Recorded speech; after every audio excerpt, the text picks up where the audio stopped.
भारतर सबुठारु उज्जवल पर्व मध्यरु गोटे गणेश पूजा।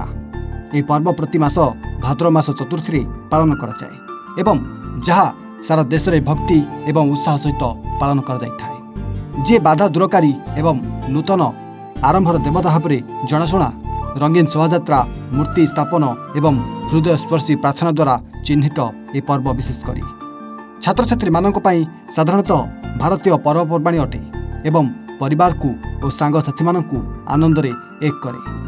पारंपरिक मिठा जेपरिक खसा लड्डू रे प्रस्तुत करा जाए एवं भक्ति संगीत वायुमंडल को परिपूर्ण करिथाय जेतेबेले लोक माने भगवान गणेश को सेमानक घर एवं सार्वजनिक स्थान रे स्वागत करती। ए उत्सव गभीर सांस्कृतिक एवं आध्यात्मिक मूल्यबोध को प्रतिफलित करे। गणेश चतुर्थी समाज रे एकता कृतज्ञता एवं एकता को प्रोत्साहित करे। यह लोक मानकु विश्वास एवं सकारात्मकतार सहित चैलेंजर सम्मुखीन होगा उत्साहित करे। सर्वोपरि ए उत्सव आशा दृढ़ता एवं एक संप्रदाय भाव में पालन करिवार आनंद भली अत्यावश्यक मूल्यबोध शिक्षा दिए। ए पर्व को आम गाँ तुलसीपुर युवक माने एक होई महाडंबर पालन करती। भद्रक भंडारी पोखर प्रभास सामल रिपोर्ट A1 ओडिशा।